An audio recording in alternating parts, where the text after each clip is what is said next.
ट्रेडिंगमध्ये तुम्हाला profitable trader होण्यापासून कोणी थांबू शकणार नाही जर तुम्ही ही 5 गोष्ट प्रॉपर फॉलो केला आणि प्रॉपर मॅनेजमेंट केला तर. आता ही 5 गोष्टी कोणत्या आहेत तर आजच हा व्हिडिओ सेव्ह करा आणि आपल्या पेजला फॉलो करा.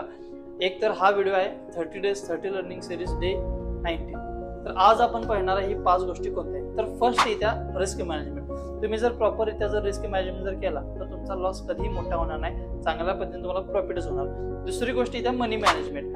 आपण जेवढं कॅपिटल इन्व्हेस्टमेंट केलं त्या कॅपिटलमध्ये किती इन्व्हेस्टमेंट करायला पाहिजे आणि त्यातून किती लॉस घ्यायला पाहिजे हे पण तुम्हाला चांगल्या रीतीला माहित असणं खूप गरजेचं आहे. थर्ड येतं डिसिप्लिन. डिसिप्लिन म्हणजे तुम्ही एकच स्ट्रॅटेजी एकच कन्सेप्टला वारंवार फोकस करून चांगल्या पद्धतीने त्यातच बेनिफिट किंवा लॉस ह्या गोष्टी करणं खूप गरजेचं आहे. फोर्थ येत आहे ह्या तिन्ही गोष्टी मॅनेजिंग करून तुमचं थिंकिंग मार्केटमध्ये असं पाहिजे की लॉस होते किंवा बेनिफिट होते.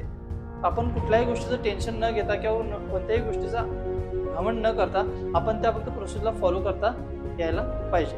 पाचवी गोष्ट त्या पेशन्स. तर पेशन्समध्ये तुम्ही एखादी जर पोझिशन घेतला तर त्याच्या पोझिशनमध्ये तुम्हाला जास्तीत जास्त प्रॉफिटमध्ये थांबता यायला पाहिजे. तर ह्या 5 गोष्टी जर तुम्ही चांगल्या रीती जर फॉलो केला तुम्हाला ट्रेडिंगमध्ये कुठलीही प्रॉफिटेबल ट्रेडर होण्यापासून थांबू शकणार नाही.